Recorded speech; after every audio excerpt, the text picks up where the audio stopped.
Giuseppe Lorini. Thank you. Okay, thank you, Roberto, for your kind invitation. It was a very interesting meeting, and we would like to talk about this topic, how to do norms with drawings. Our talk is constituted by 6 parts. Part 1, which is the stuff of rules. Part 2, a phenomenology of graphical rules. Part 3, a typology of graphical rules. Part 4, direction of fit. Part 5, 5 philosophical questions on graphical rules. And 6, conclusions against verbal centrism. Okay, thank you very much, Roberto, for your help. Okay, part 1, which is the stuff of rules. We are all made of dreams, and our life stretches from sleep before birth to sleep after death, notes Prospero, the ousted Duke of Milan, in a widely known passage from Shakespeare's Tempest. We are such stuff as dreams are made on. Here we intended to inquire into the stuff of rules, to ask ourselves what rules are essentially and how they come into being. So, the general opinion is that rules and codes of conduct as such can only be established via words, that is, in some lexical form. This is an example of these verbal norms, the Italian Constitution. This is a picture of one of the 3 original copies of the Italian Constitution. You can see here the verbal norms, the normative sentences. The claim that rules are made with words is often interwoven with the idea that they are made of words, made with words and made of words. These 2 diverse theses address 2 distinct questions. One of their genesis, how are rules established? So a kind of genetical question, and the other of their ontological nature, of their ontology. What are rules composed of?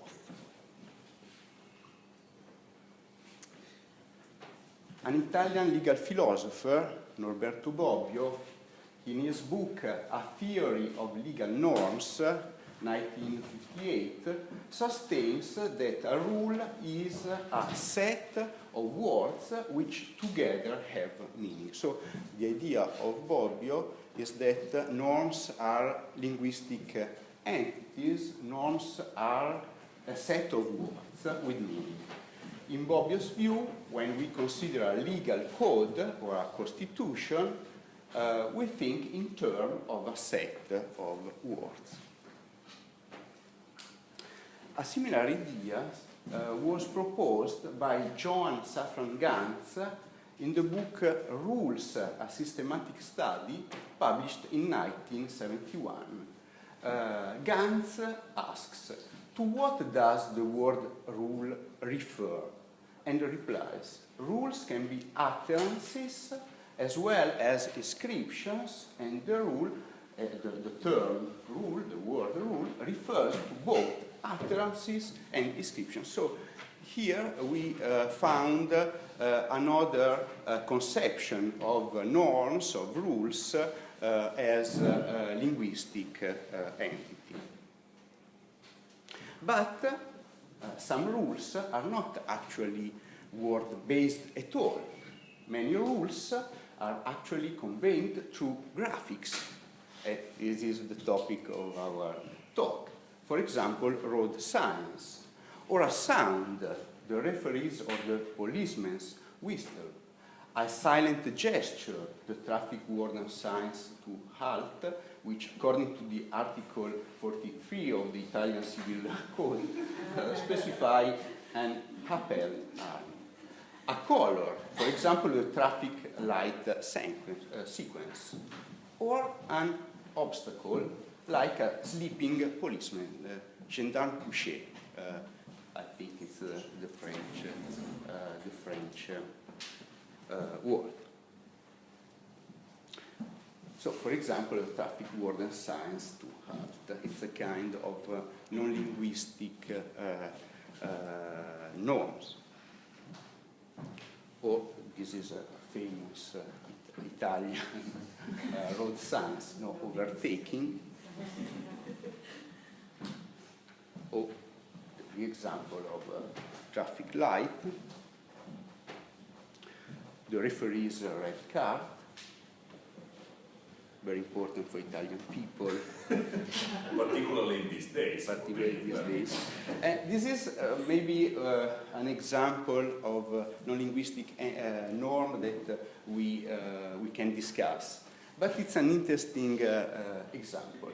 The example of a sleeping policeman, gendarme couché, a speed bump on the road. It's an interesting case that maybe we can discuss during the discussion. Another strange case, maybe it is not properly rules and norms, but it's interesting. The picture of a fly, there is a fly here, in the urinals, as a simple, inexpensive way to reduce cleaning costs. It turns out that many urinal behavior, so cannot resist, etc., etc. I can read all this part. It's really used in some places. Yes, but I think you can understand. You can understand. Okay. So we will focus on the rules we create using drawings, pictures, paintings, diagrams, sketches, etc., which will be termed graphical rules. In this talk, we will use this expression, graphical rules or graphical norms, but there are a lot of names for this idea. Drawn norms, Patrick Maynard and us in other occasion used drawn norms, for example, pictorial rules or pictorial norms, iconic rules or iconic norms, visual rules or visual norms. In the case of graphic rules, we do not simply have signs that merely evoke or refer to the other word-made regulations. Graphical rules directly state prescriptions. This is indisputably the case of traffic signs. This is a quotation from Nothing, a very short essay of 1964. When one sees an arrow bearing left, he bears left. For all practical purposes, the arrow is the law. It is a quotation of Nothing, by Nothing. But it is true for land use planning as well. In a lawsuit regarding district boundaries, the Supreme Judicial Court of Maine, US, stated, for instance, that, it's important, the map, not the accompanying text, defines the districts and must be used to determine their boundaries. So it's important, the graphical element, the map, and not we can say, the verbal norms, the accompanying text in this quotation. Okay, please.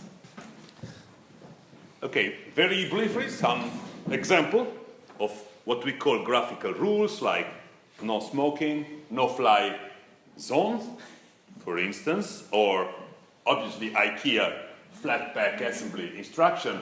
This is, don't do this alone, and this is, if you are totally unable to do this, phone to the IKEA. This is another particular case that is design or architecture or project. We consider these as particular cases, as we will see, of graphical rules. These are in the Japanese underground, taken by Giuseppe Lorini. Do not use your mobile phone. This is, again, don't run. Do not play on the escalator. This is, again, and the... Always in Japanese. Nagoya. What's that? Giuseppe is the only one who is able to understand this. What does it mean? Ask to... There is no sound translation from Japanese. No. If some object fall down, you have to call the officer. The man with this particular instrument. If you are a small girl, I mean, if you are a girl. If you are a girl, But it's another problem about the interpretation. this shows how one of the problems is that graphical rules are not per se more easier interpretable than other rules. You need in any way to understand them. These are other examples. This is particularly interesting. At the entrance of a Japanese restaurant, not two men inside. That means obviously no mafiosos inside. As you see, this is graphical rules on graphics on skin. So we have a two-level meter rules. This is particularly interesting. This has been suggested by Barry Smith, so obviously we have to include this. This is joint military symbology of NATO. And this is one of the most important examples of graphical rules that is in land use planning, zoning map all over the world. We decide how to use land and building through certain kind of zoning map that usually are bidimensional kind of graphical rules. What is changed by a movement that is called New Urbanism that started in the United States in the 70s is that they rediscovered other kind of graphical rules, not only bidimensional drawing like zoning map, but also many kind of diagrams, even perspective. These are rules according to form-based code in the New Urbanism, so you have to take care of this suggestion. This is how you have to put the wall sign and so on. So as you see in New Urbanism, there is a lot of more iconic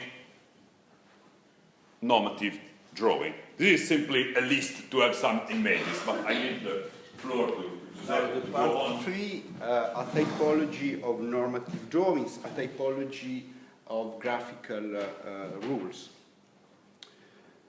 If we investigate the normative drawings, we can see that there are not just directive or deontic drawings. From the point of view of normativity, we can distinguish three fundamental types of normative drawings, we can say, of graphical rules.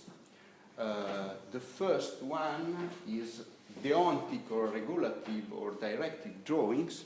The second one is constituted by constitutive drawings, and the third one constituted by technical drawings. So it is an investigation inside, we can say, a philosophy of normativity, but it's important also for the investigation of normative drawing and graphical rules.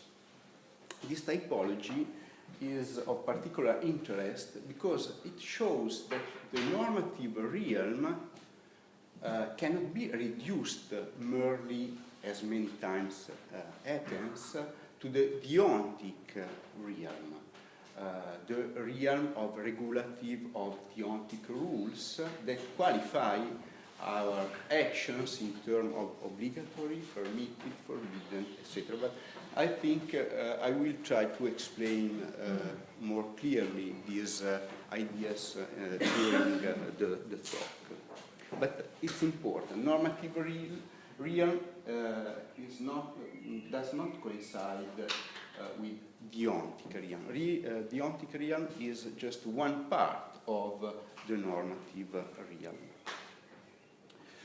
So we constructed this diagram of the typology of graphical rules and normative drawings. We can divide drawings into classes, into sets, non-normative drawings, maybe descriptive drawings, and normative drawings, non-descriptive drawings. We can divide normative drawings in three different classes: regulative drawings, constitutive drawings, and technical drawings. So now I will try to explain this part of the diagram. Deontic drawings, the more clear example of normative drawings. Deontic or regulative or directive or prescriptive also drawings regulate antecedently or independently existing forms of behavior, to quote John Searle, Speech Acts, 1969. These drawings signal to people what they can or cannot, must or must not do. In light of these rules, a behavior receives a deontic qualification and becomes compulsory or forbidden or permitted. This idea is taken by the logical project of Georg Henrik von Wright, proposed in the famous essay Deontic Logic, 1951. Some example of deontic drawings. No smoking. This is it's an interesting example because it's a picture made by Patrick Maynard. It's a case of deontic drawings drawn on the floor. Road science like no overtaking. It's interesting also this example, the center line. The center line for us is a kind of deontic drawings. It means do not cross the white line. Another deontic line in the Museum Mumok in Vienna. Do not cross this line. I discovered this rule because this is a friend of mine, Olimpia Loddo. I discovered this line because I crossed it. So some people, oh no, please don't. And you were arrested. So at this moment I think, this is a deontic graphical rule. No, so I have to put it. This is an empirical test for our research. And it's a joke. It's like a joke. Deontic German graphical rules. They are not invented by I Giuseppe. can. It's another joke about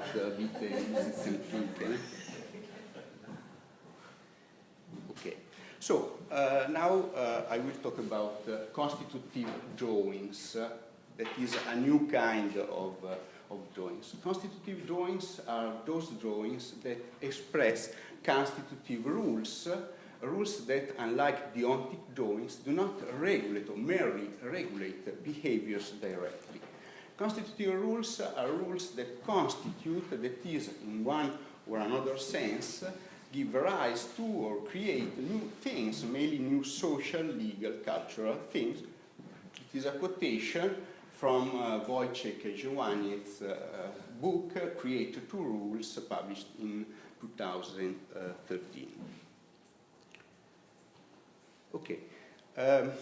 It's more complicated now, the typology. Using Amedeo Giovanni Conte, who is an Italian philosopher of law, using Amedeo Giovanni Conte's language, we can distinguish three different kinds of constitutive drawings. So, constitutive drawings are of different types. Thetic constitutive drawings, eidetic constitutive drawings, and anacastic constitutive drawings. But here it's maybe too complicated for our talk, so I will speak just about the first type, the thetic constitutive drawings. That is, for us, the most important class of these constitutive graphical rules, constitutive drawings.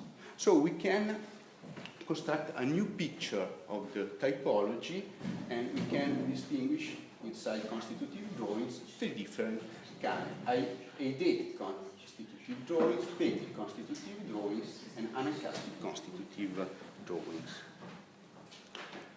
Okay, so I will talk about thetic constitutive drawings. There are constitutive drawings which do not produce an event by exerting pressure on an individual's behavior.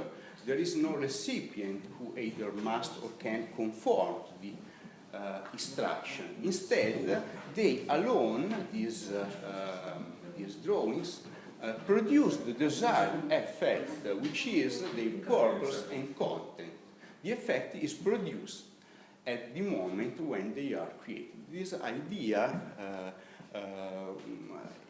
was proposed by another Italian legal philosopher, Gaetano Carcaterra, in his book Constitutive Norms, Le norme costitutive, 1974. Okay, constitutive drawings of this type include what we can call constitutive maps. They are maps that neither describe objects nor prescribe behavior, but instead constitute something. This is the case, for example, of maps drawn by legal authorities with the power to define the borders among nation-states. For instance, as Barry Smith and Achille Varzi observed, when in 1922 Sir Percy Cox drew lines on a map defining the boundaries of Saudi Arabia, Iraq, and Kuwait, he thereby added new non-physical ingredients to the world. This is a picture of the Major General Sir Percy Zacharian Cox, and probably this is the map, the constitutive map. It's the original one. Yeah, the original one. Yeah, the first, it's like a joke. It's a joke. The first time I flew in an airplane, I was disappointed that the states didn't have separate color like all the map I have seen. Okay, included in this category of constitutive rules are also graphic rules indicated in a zoning map, the section, the territory off into similar zones. This is an example of these constitutive drawings. It's interesting to note that the recent transfer of development rights device also depend upon constitutive map define the sending and receiving areas.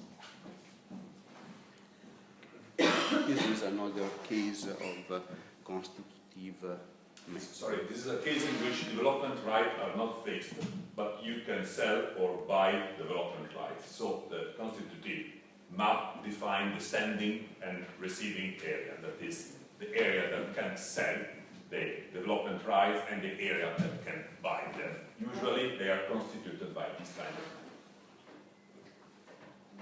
of. Okay, another case of constitutive drawings is this road sign and of a no overtaking zone. This is not a deontic prescriptive drawings, it is a constitutive drawing. Okay, the third type, technical drawings.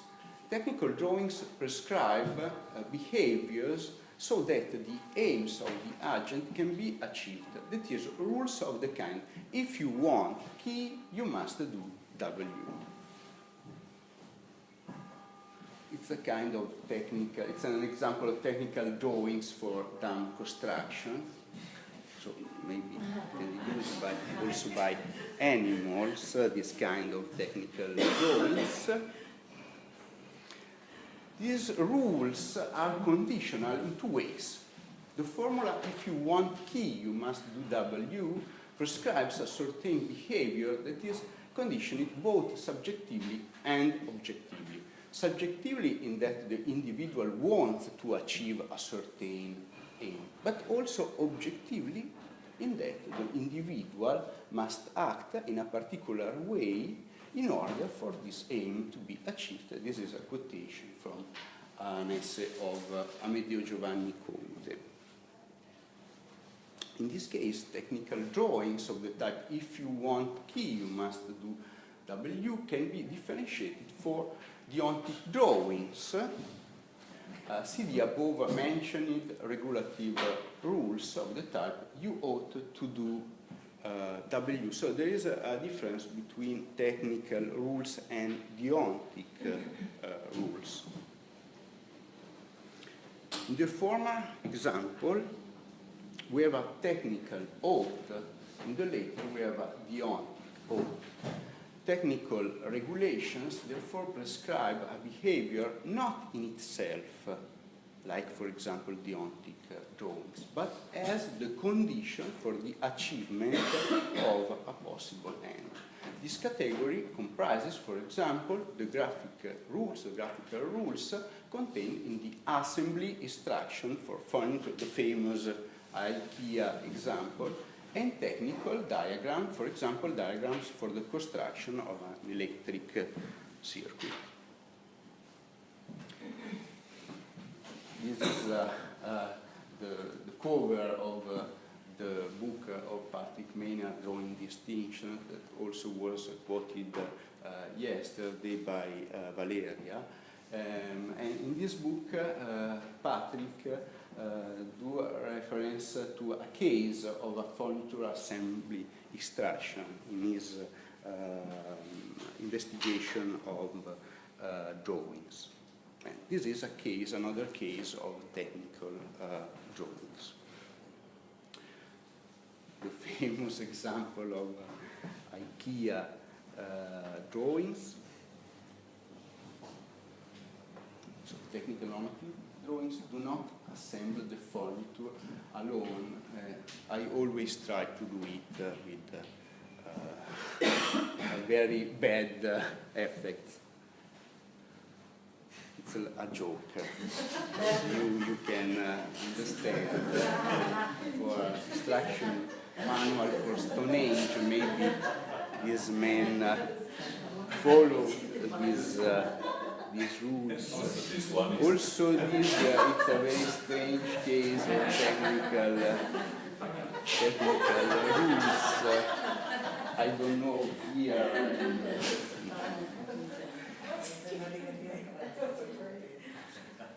The other example that we have seen before, it's a strange case because it was discovered by my daughter. And it's a technical prohibition on the deodorant for rooms. There is this image. It's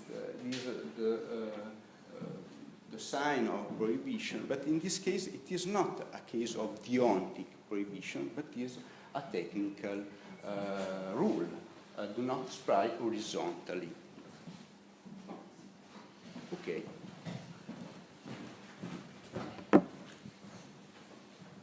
Okay, a couple of other things. One is the so-called direction of fit. The idea is that we can distinguish descriptive drawing and normative drawing according to the different direction of fit. In the case of descriptive drawing, the direction of fit goes from the drawings to the word. It is a drawing to word direction of fit. The drawing must correspond to the word. So a descriptive geographical map that does not correctly reproduce the geographical area which it represents must be corrected.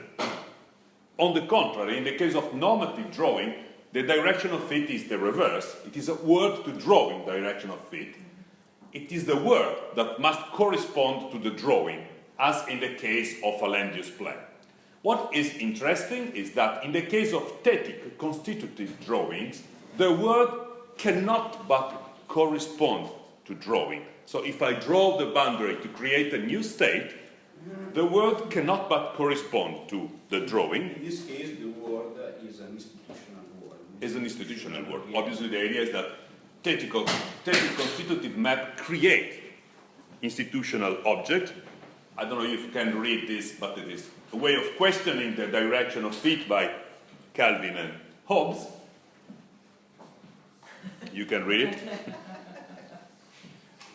And this is a more interesting attempt to question the direction of feet. I think you know this story. At the beginning of the 20th century, Picasso made a portrait of Gertrude Stein, and the results were dark, brooding, strange, and obviously many people say to Picasso, this portrait doesn't correspond to Gertrude Stein, and Picasso said, she will correspond to my portrait, getting older and older and older. But this is obviously a joke, but it is a case in which it is the subject that has to change in order to correspond to Picasso's work. These are other examples of a certain kind of direction of feet taken by Giuseppe Lorini son in EHESS. Obviously in this case you have a template and your drawing has to follow the template. This is puzzles, this is in EHESS, obviously, and the other researchers that work with us. Anyway, now I come briefly to the main philosophical questions that are connected with graphical rules. We have in mind 5 kind of philosophical questions: ontological question, logical question, semantic question, pragmatic question, and philosophy of mind question. To start with ontological question, the main problem is if rules may be expressed in a variety of ways. So we can use words, we can use images, we can use sound, we can use gesture, and so on. It seems that the rule coincides with neither the word, nor the picture, nor the gesture, but represents something else. So the question is, what exactly is a rule? What kind of entity a rule is? And where does the rule actually lie? Moreover, if the rule is something that exists in some sense before it can be expressed using different kind of mediums, what binds the former to the latter? Anyway, in this case, it is a typical ontological question regarding what a rule really is. That is particularly important when we recognize that we can express rules in different ways. Second, we have different kind of logical questions. Only to make some example, the first question is it possible to distinguish between the phrastic and the neostic of images, as can be done for sentences of language, according to the famous work by Richard Hare? I can say that the phrastic is the representative part, and the neostic we can say the modal part, the ontic or normative modal part.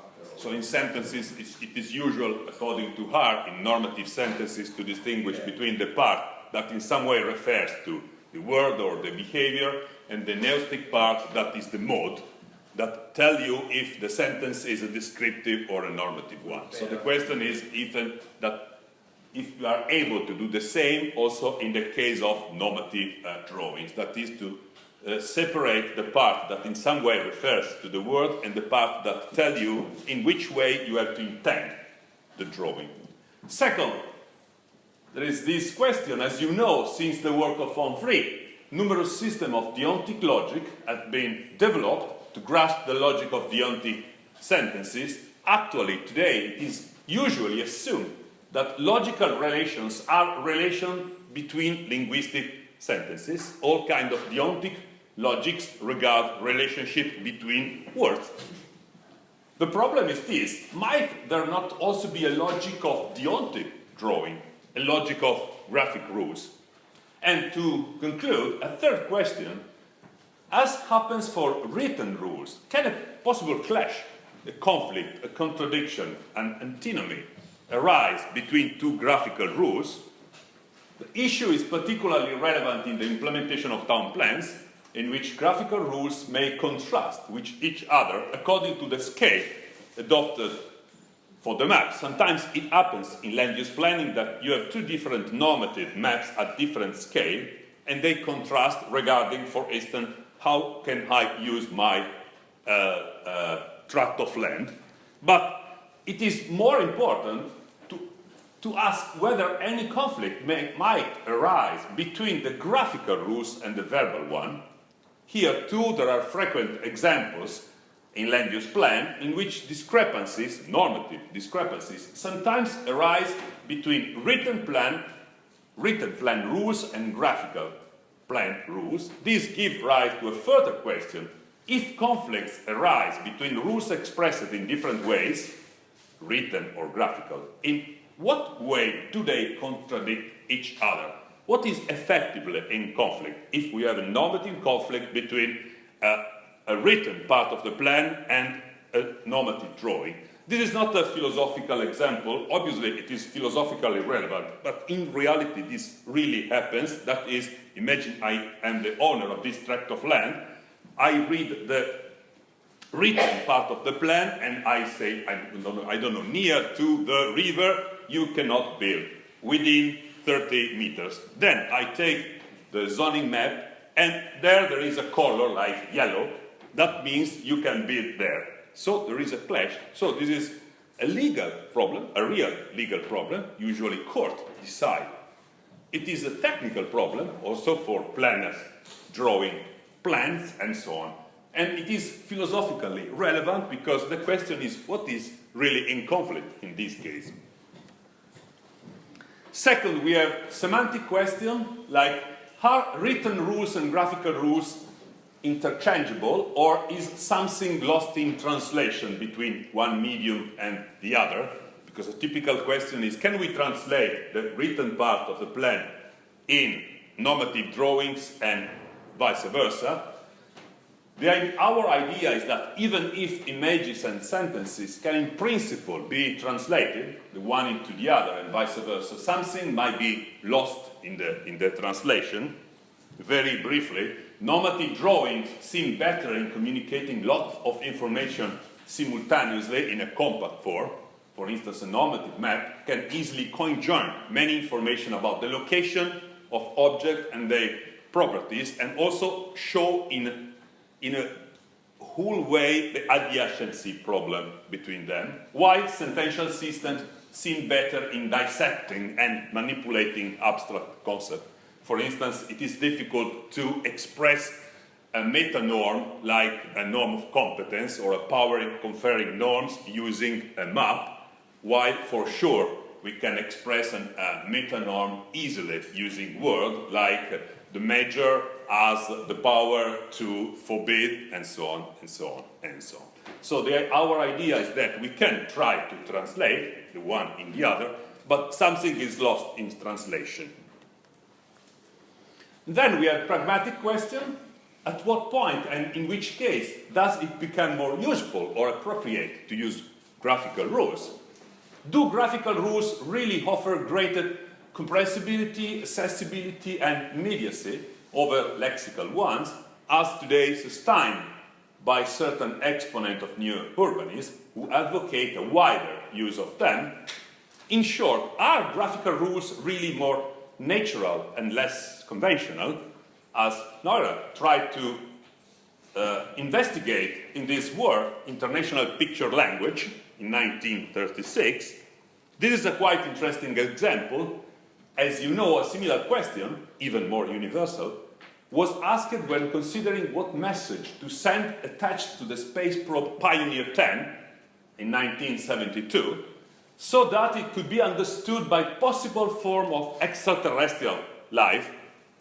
It was decided to use drawings etched on a gold and on this aluminium plaque. This is the famous drawing that was attached to Pioneer 10. We are still waiting if someone was able to understand this drawing. Clearly, this is an important problem also in technical, everyday technical decision, because as I told you, new urbanists today believe drawings are more accessible. We believe this is not true. You have to interpret both sentential norms and graphical norms in both cases. Anyway, and at the end we have philosophy of mind questions, because obviously we can ask ourselves if we think in words or in images. As you know, the idea that we think in words is an old idea. The presupposition is that all thinking in words is widespread. This view assumes that there exists an isomorphism between the structure of the language and the structure of thought, where language has to be a public language. In short, thought is language-like. However, the possibility of thinking without words has been recognized today by many researchers. For instance, in this field, cognitive archaeology, that is a prehistoric way in which pre-linguistic men were able to think. Developmental psychology, that is pre-linguistic infants, are able to categorize or to think or to invent naive physics, and cognitive ethology, that is non-linguistic animals, are able to think. So it seems that we are able to think not only in words. Obviously now we have the question, so do we think in images? In brief, are words and images merely aids to our thinking processes, and action and not inherent to them?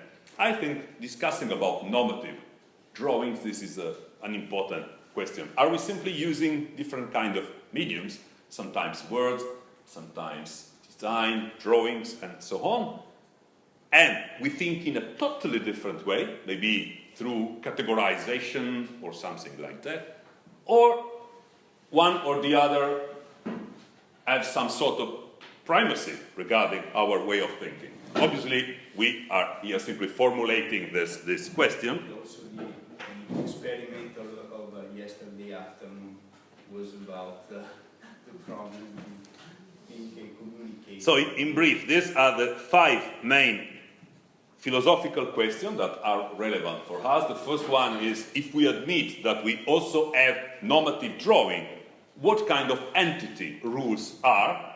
Second, can we imagine also a deontic logic of drawing? And what about antinomy, clash, and contradiction in this case? And negation also. And the negation. Semantic, like, can we translate the one into the other? Pragmatic, is it true that normative drawing are more accessible than the written part of the plan? And philosophy of mind problem. I'm going to conclude. If we are able to use both drawing and words to express norms, does this mean that we think in a totally different way? So, to conclude, I would like to show you this. This is the creator concept among the Indians of North Central California. This is a study by this anthropologist, Loeb. He discovered that God, in this case according to them, creating the world according to the drawing he had on his pipe. So the idea is that in the beginning was the image, not the word. So if you can read, Marunda is the name of God, was a man like being who lived in a cloud house. He called Cusco a brother, another god. Marunda suggests to Cusco that they make the world. Marunda had a pipe with designs on it. Everything on the pipe corresponded to things as they would appear on the earth. Marunda pointed out where everything should be. In one place the forest, in another the brush, in still another place the water. All this as marked on the pipe. Marunda went around the earth to see if the water and mountains were placed correctly according to the designs he had upon his pipe. So in this case, according to this story or legend, or whatever you like, we had a sort of graphical fiat lux, that is, the world was creating according to this legend, not starting from words, but starting from images. Thank you very much.